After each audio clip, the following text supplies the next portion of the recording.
Okay, ekiri eno Nup ate ebintu ebikyusizaamu sooka olabe tusuze eno leero okubalagako kuba mankuuma yabuuta omukono nnyo bwoti era kikeemu abantu babuuzeeko then tulabe ekidda. People power. Ate munnaye kye kitutambuza sibabaawo nsanyusa okubalaba bassebo ne bannyabo abawanguzi muyogeeyoge tuli basanyufu nnyo olw'okuba nti naffe tusobodde okuluza olunaku lwaffe olwa independence mu ngeri bweti olw'okuba twalonda bulungi mu Kasanda North. Mwebale nnyo mwebalire ddala obudde sijja kulya bungi naye munzikirize yaniriza abagenyi baffe. Secretary General tukwaniriza ssebo, Speaker waffe tukwaniriza nnyo ssebo, Honorable waffe omukyala tukwaniriza nnyabo n'abagenyi mwenna mu biti byammwe. Munzikirize neebaza omwami wange.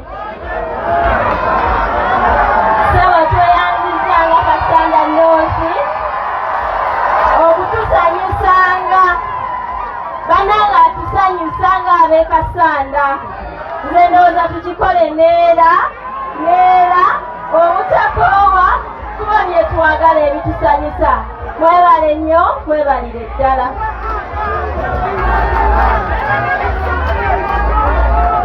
People power. Abavubuka nabamunuukanuuka wano lwaki mubalaga saagala munuukireyo saagala kukwata mu liiso ndi waddembe naye awo ontabuka mukitegedde ewange sikusaagangayo ng'onuukanuuka. People power, our power. Secretary General tusanyusa okulaba manyi oli bize nnyo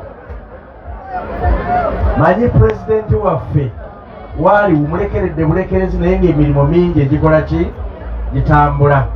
Fe ab'e Kasanda tubasabira mu abaddukanya ekibiina buli lukya. Nsaba tukube enduulu n'ezakalekereke ezakyagula nnyo batisente wagira wano. Bw'onoddayo omugambe eno Nup yawamba era abakulembeze bonna abaagala okweyisaayisaawo nga bagira mu bikala ebitategeerekeka abantu tebabategeera. People power era najja mu bikala ebitategeerekeka abantu yanaamanya wano Nup yaggukoze eki yaggumidde buli kifo. Kati tulina abakivuganyako ab'e Nup bayitirivu. Towulidde kansala akugamba kati kankuweyo omulala naye asaba LC5 jamu kitanda obuze ku Secretary General. People power Nup everywhere. Kunga Kyagulanyi kunga Kyagulanyi kunga kitanda kunga buli omu kunga. Sebo Secretary General ababaka ba Parliament mwenna abaliwo, Deputy President waffe omwogezi w'ekibiina erinnya yenze Isaac Kitanda nga yenze mwogezi w'ekibiina ky'NUP wano mu Kasanda n'emiriraano, ate era nga yenze ssentebe wa disitulikiti agenda okuddako kamambani ki ekijja kikole ki edda baatupimiranga ku sayizi naye tugenda kukikola naki ekijja kikole ki Omukama Katonda bampeera omukisa. Thank you. Waliwo omuvubuka waffe simulaba wano naye bwe bawulisa embera. Waliwo omuvubuka eyalinye majegere ng'ayagala kwesimba ku nsamba. Alimu kyegaliwa kyega jangu oba oli kumpi wano oyinza okubeera eyo Secretary General akulabe. wali atidde nnyo naye kiyaga jangu NUP everywhere. Nze Godfrey Kinkansubuga twezimbe ndisente wawavubuka mukombola Kasanda. Njagala okwebaza omubaka wange ono Patrick Nsamba yagenda okujja yajja muto nange nzize ndi muto lwansonga ebitebite gyagikubiza kiki nze omubaka wa Kasanda North addako 226 kalambala limba people power our power neyanzonya neyanzege people power our power betutajja kuwa muzindala abeesimbye ku nsamba babikala biri bye tutategeera naye ono yasazeewo okwesimbawo sekuritale jero mu kibiina kyaffe ekya NUP ate tukoze omukisa ne tumulaga omu waliwo n'omulala yeesimbye ku mbaka omukyala naye jangu naawe ofune omuzinda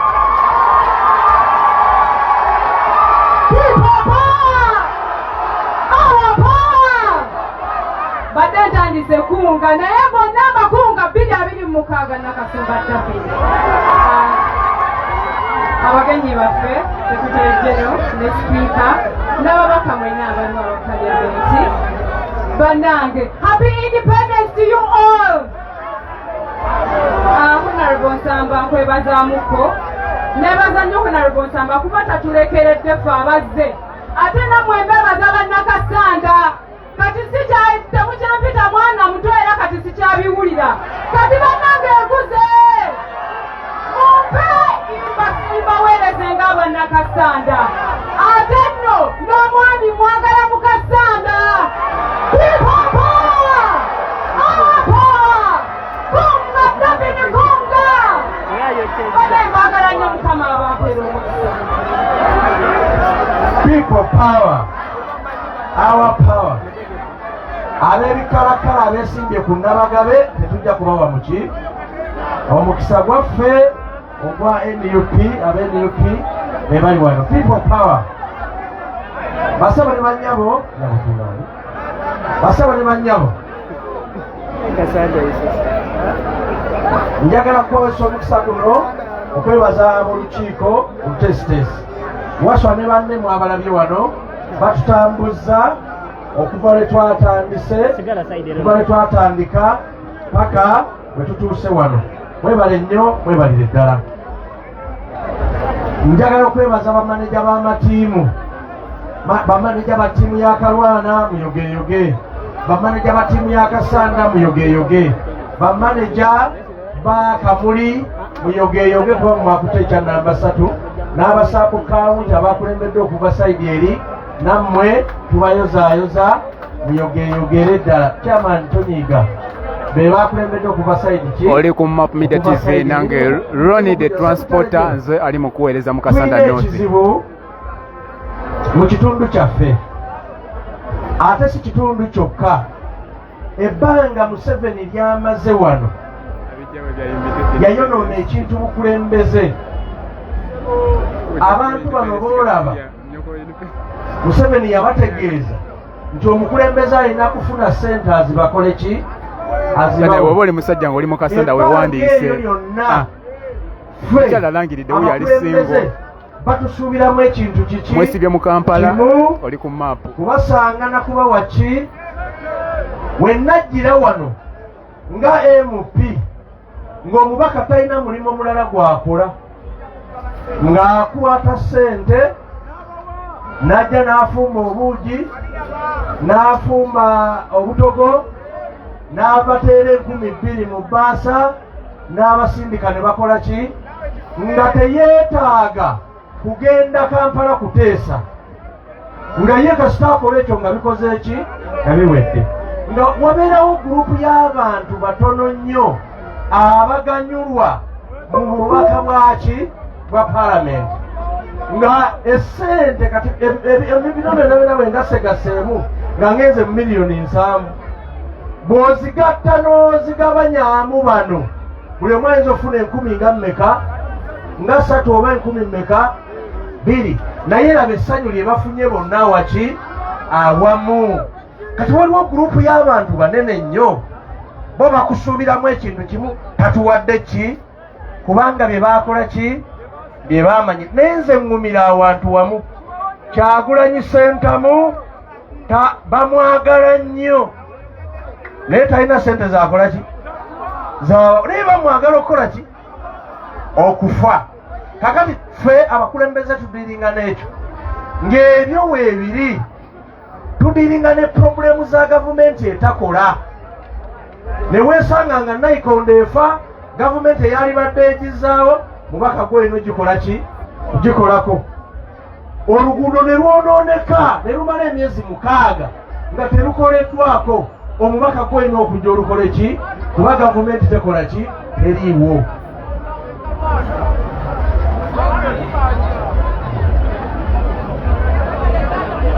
Oyo mumumpereza gyabyogererwa ku muzindaalo gyandibawo yimirira awo genda kuwa omuzindaalo ogenda kwogera ebigambo. People power, our power. Kakati Secretary General challenge ne tuba service delivery tekola ki teriiwo. Ffe okufuna kyofuna kyonna you have to go and kneel before technical officers. Member wa parliament wano najja nga tuli mu darkness nga tulina amasanyalaze okutwala amasanyalaze ekamuli okutwala amasanyalaze namabaale naye nagenda kufukaamirira abavubuka.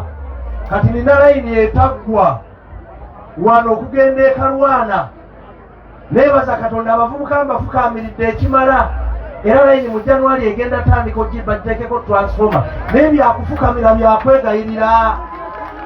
Naye nga mu gavumenti entuufu gavumenti yali badde etambula butambuzi kiro nemanya bitundu ki ebiri ddaka netambuza ebintu bino ng'omubaka talina kukola ki kufukamira. Eno eri erina abantu bangi yeetaaga ambulensi beere nga abantu bagina omubaka gwolina okugenda mu nsawoyo okwate ogula ambulensi esobole otambuza abaki abantu nene bwe tuzigula tebazisobola tebasobola bantu kuddukanya tebasobola kuddukanya ambulensi ezo kubanga yeetaaga emitwalo 25 emitwalo 3 okugenda e Kampala emitwalo 15 okugenda Emityana sente nnyingi abantu tebazikola ki naye nga twetaaga ambulensi ng'etudde kuba health center 4 yaffe eri waki eri wano kumpi. Kati ne weesanga gavumenti egaanye okukola by'erina okukola gwe adduukirira abantu gw'olina obikola abaagala 10 bakugambe bye twakutuma tutuwe sente tulye tukole ki tugende kubanga bo kino kye bamanyiira kyokka ate nze ng'omubaka ndaba obwongo bwonna nina kubiteekako ebyo bye bakola ki bye beetaaga. Emirundi mingi ondabye mu bulungi bwansi nga bakola bulungi bwansi ondabye nga ngenda ddi buli luguudo olufa ne tulukola.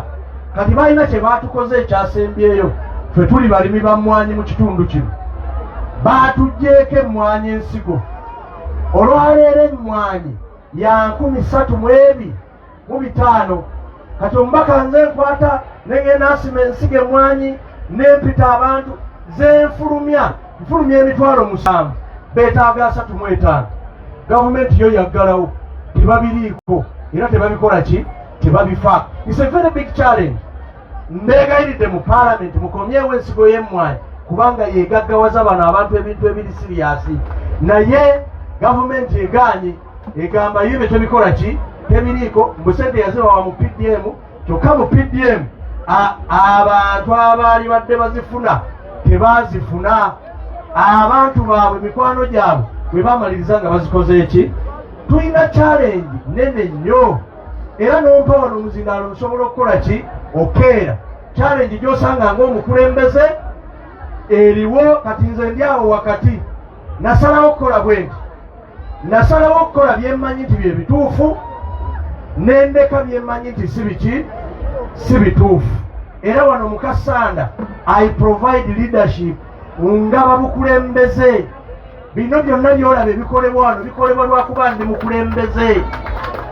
challenge y'obukulembeze nnene nnyo era twetaaga abantu bano abavubuka lwaki mbawa omukisa njagala bayige nti abantu bano kye beetaaga si busente bwe babawa abantu kye beetaaga bwe bukulembeze obwannamaddala kati olwala tufunye essanyu ekya neteekawo emmwanyi ne bazifuna abazikoze eki abazifunye ambulance n'ogiteekawo kuba gavumenti yalibadde giteeka tegikoze eki togitaddeewo tugenze mu levels waliwo ebitulemye bingi natandikako amalwaliro ne gannemerera kubanga nali ndowooza bwe tunaagazimba gavumenti egenda afuna essanyu eteekemu eki eddagala bagamba ago ga people power era gye galiyo baganda ogakola ki ogafaako kakati ise challenge ebyetaagibwa okukola biki bingi juzi twagwirwa empewo yatukubaawo netukuba embuyaga bwe tukuba embuyaga essomero lya Mirembe Maria ne likola ki erigwa neziruka mu ofiisi ya prime minister nga ndowooza essomero lya gavumenti bagenda kitwalanga ki ng'ensonga maama bwe byagwa mu gwa munaana nga guggwako twali mu holide tebanyega ne twekolamu omulimu ne bwana mukulu ne tuzimba essomero ne tulizaawo bwe wayitawo omwaka mulamba ne baweerezaayo amabaati ne bagamba amabaati ab'Emirembe Maria tukoze eki tubaweereza naye kyebuzibwa ebbanga lyonna baali balowooza tuli kuki abantu abo bali kuki so njagadde okugjayo ensonga zino manyi ziri ne mu constituencies ki endala kubanga awatali gavumenti gaba service delivery omubaka wakunyigirizibwa ki wakunyigirizibwa nnyo era wesanga nga babakyusa ababaka every time kubanga banoonya kye bakulondedde ne babeera nga tebakikola ki nga tebakiraba munansonyiwa musekretary general wange tuli mu kuteekateeka gavumenti empya Kyagulanyi Robert Sentamu oba agambye atya wano nti oba tutya Kyagulanyi Sentamu agenda kufuuka president waki wa Uganda. Secretary General gwe tulina omugezi ye muteesiteesi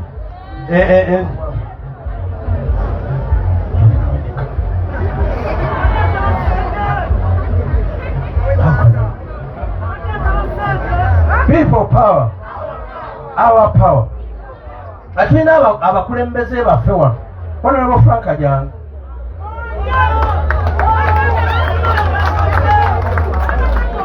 muvubuka muto yali agadde okuweereza ng'akola ebiki ebituufu naye nasanga ewaabwe waliyo abekyanze twatujjemu naye mbabuuza abajja mu ki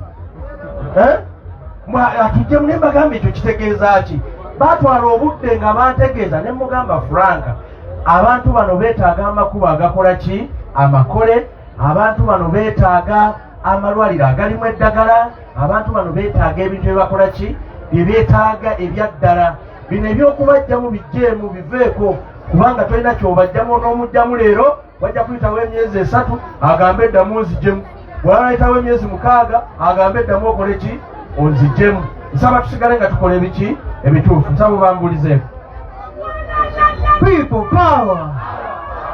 power NUP everywhere muli steady ati kigenda kukola ki kigenda okutokota kigenda kukola ki mukadde waffe Secretary General w'ekibiina kya National Unity Platform mukadde waffe omumyukawo omwogezi abaka Parliament abakulembeze mu Kasanda District wamu n'abatuuze mwenna bale muli bulungi mweyagala tuli basanyufu okubeerako nammwe akawungezi ka leero okusookera ddala njagala kwebaza njagala sooka otwala omukisa guno okwebaza Honorable Patrick Nsamba. Honorable Patrick Nsamba abadde omuzadde ow'obukulembeze bwa NUP ne People Power mu Kasanda District.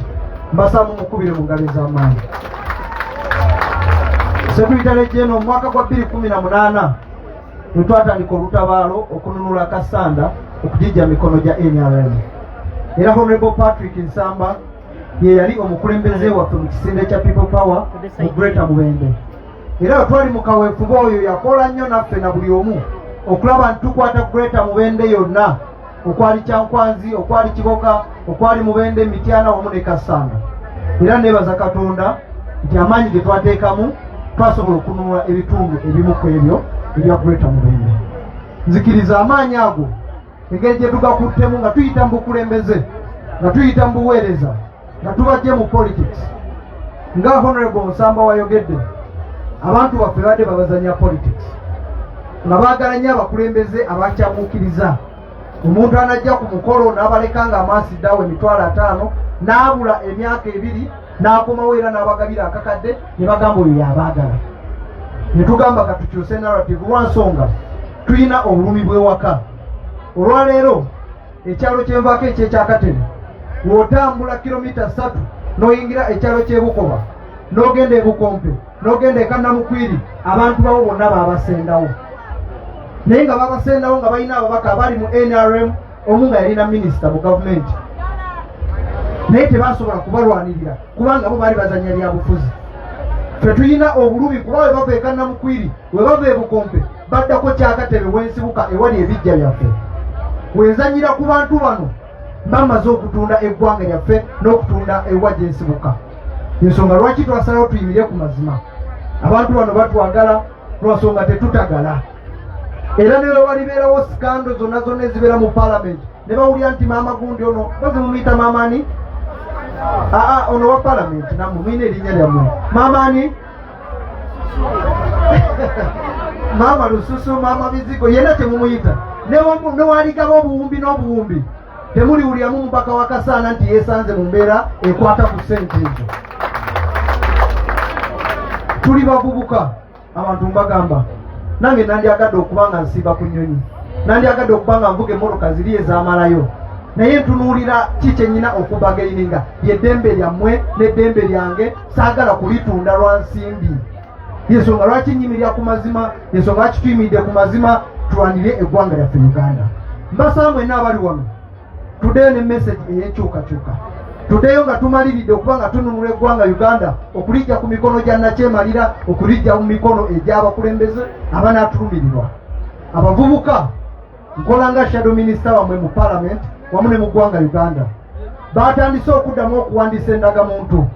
Mbasaba mugende mwewandiise, tewabaayo n'omu akujjako yadde n'ekikumi. Twawulidde mbu waliyo bagiso bapiso baani abo ababajjako essente. Giso yenna abajjako ensimbi mututuukirire mututegeeze ajja maliriza ng'asibiddwa endagamuntu ya ddembe lyammwe mulina okugifuna bwereere. Ate mbasaba mukikole kati wemu yenna ababawakanya abasaba ensimbi muveeyo mubalabise mututegeeze, tujja kuba nga tubakwatako. Nze wange Kansala Katimbo omusajja oyo mumulabye ng'ayogera singa nakedde waneno, naye tulina gwe tulese nga tumaze okuba nga tujjako obukulembeze. Abamanyigiso we Nalutuntu tumukwatidde mu kikolwa kye kimu era ne tuleka nga naye tumulinnyeko, tagenda kuddamu saba yadde n'ekikumi. Mbasaba muveeyo muboogere tufune endagamuntu zaffe nga teriyo n'omu atugambako. Bane sigenda kwogera bingi nnyo kubanga akadde tulina okuba nga n'omubaka omukyala tubuuzaako, naye mbasaba ng'ennaku z'omwezi 25 Desemba singa Honorable Nsamba aba tategeseeyo kintu kyonna, bane mujjeko ewaffe naffe mulabe ku koolaasi. Lwaki njogeddewo entyo Mr. Secretary General, abantu bano bonna nga obalaba Kasanda bw'ogiraba ebyobugagga ebiva wano byonna bye batubbyeko tetulina yadde ne kilomita n'emu eya koolaasi ya district. Era abantu beeno oluusi banneesiimisa bagamba kale mwe mulaba ku koolaasi kuba ffe abalina highway eya Mubende Kampala, naye mu nnaku enkulu onere baagaye beno mweno muli ba mu kyalo. Naye mu lunaku olukulu bane nga 25 naffe tugenda kuba nga tutegeka, ate mutumanyi we tutegeka, tetutegeka butegezi waba tutegeka mpaka kuwulira ki. Mbasaba mujja kujja tujja kubabuulira endagiriro naye tugenda okuba mutwegatteko tube nga ate tukikola neera mu Kasanda ey'Amaserengeta. People power, our power. Kulwa Katonda n'ensi yange Ssaabasajja Kabaka awangaala His Excellency Robert Kyagulanyi Ssentamu omukama akukwasa obukulembeze bw'eggwanga lino. Kankole omukisa guno, kantwale omukisa guno okubanga ate mpita omubaka omukyala owa Kasanda District ate nga yakulembera abakyala mu ggwanga Uganda mu kibiina ekya National Unity Platform ate era n'ekisinde ekya People Power, Honorable Flavia Kalule n'abagabo. People power, our power, NUP everywhere. Abachala jetuli, abachala people power, our power. Mwebale nnyo mwebale ddala okubeerawo. Ekisookera ddala njagala okuyozaayoza abazannyi baffe bonna abeetabidde mu tonamenti yaffe eno okuviira ddala ku ntandikwa gye twatandikira nga tuggulawo emipiira gino. Mwebale nnyo okwewaayo n'obutakoowa, mwebalire ddala. Njagala okwebaza bareefu bonna, bareefu mwenna we mubadde oba mwenna we muli, both ba umpire aba netball ne bareefu ba football ab'emipiira gyaffe gy'abavubuka.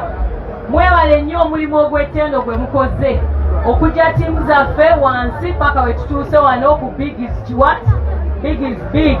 Njagala okwebaza bamaneja ba teams bonna abataddemu bonna nga tetumenyezza ttiimu zokka ziwangudde wabula buli abadde mu tonamenti eno nga we zibadde zitambula. Mwebale nnyo mwebalire ddala. Benne neebaza ne organizing committee y'emipiira gyaffe gino tonamenti yonna nga bwetambudde nga we mubalabye wano, nabo tubeebaza nnyo kubanga be batutuusiza ku kye tuliko wano leero. And finally njagala okwebaza Honorable Nsamba Patrick.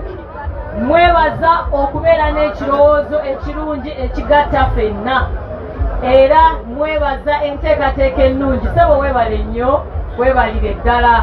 Neebaza Fortunate, mbadde ngenda kuyita Mama Kasanda. Ni Mama Kasanda by default kubanga Kasanda North. Naye neebaza mama waffe Fortunate Peace atukuumira Honorable Nsamba, era tumwebaze nnyo n'engalo ez'amaanyi. Ku lwaki mwebazaako ensuso? Omukyala ono bw'alemererwa okukola emirimu gye obulungi, tetusobola kubeera na mubaka musanyufu atuyiiyiza obulungi era atuteeseza obulungi. So mwebaza kubanga atusobozesa okufuna Honorable Nsamba mu bujjuvu nga talina bimusumbuwa waka. Then finally, sebo webale byonna byotaddemu mupiira gwaffe, tuli basanyufu nnyo. Njagala okuyozaayoza ttiimu zaffe empanguzi. Njozaayoza ttiimu z'abakyala, tonamenti ya netball. Njozaayoza Kamuli abawangudde omupiira gw'abakyala. Kamuli mwabalidde empanga mu netball. Mukama mulungi n'abaano Madagala. Abu yenna ali wano awulira essanyu. Ttiimu tetunagira naye tujja ziraba nga tuziwa ebirabo. Kamuli tubeebaza ate nga twebaza n'ababadde abookubiri. Ttiimu yaffe ey'ekalwana, yes, nammwe tubayozaayoza. Njozaayoza abaana b'eka abasambye leero. Ttiimu zaffe ebbiri, Kalwana ne Kamuli ne Town Council yaffe ey'e Kasanda.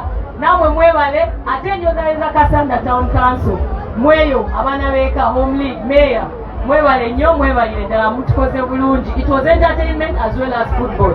Then yozayoza teams are big is big. Banange zenabye ku mipiira egibuuka mu bbanga ne gigenda mu mmere y'abantu. Nendaba ku basajja abampi abasamba omupiira abalinga nze naye nga omupiira n'emisinde gye balina gya njawulo ku gyaffe wano. Nendaba ne ku basajja ab'ebifuba ebinene naye nga beesobola mu misinde nga bagoba ki omupiira. Mubaddemu obukugu, mubaddemu n'okuyiga, mubaddemu n'okusanyusa. Big is big. Manager bonna ne ttiimu zonna, both Kasanda Town Council ne Kalwana, tubeebaza nnyo okutukolera olunaku lwaffe obulungi, and congratulations Kalwana Sub-County.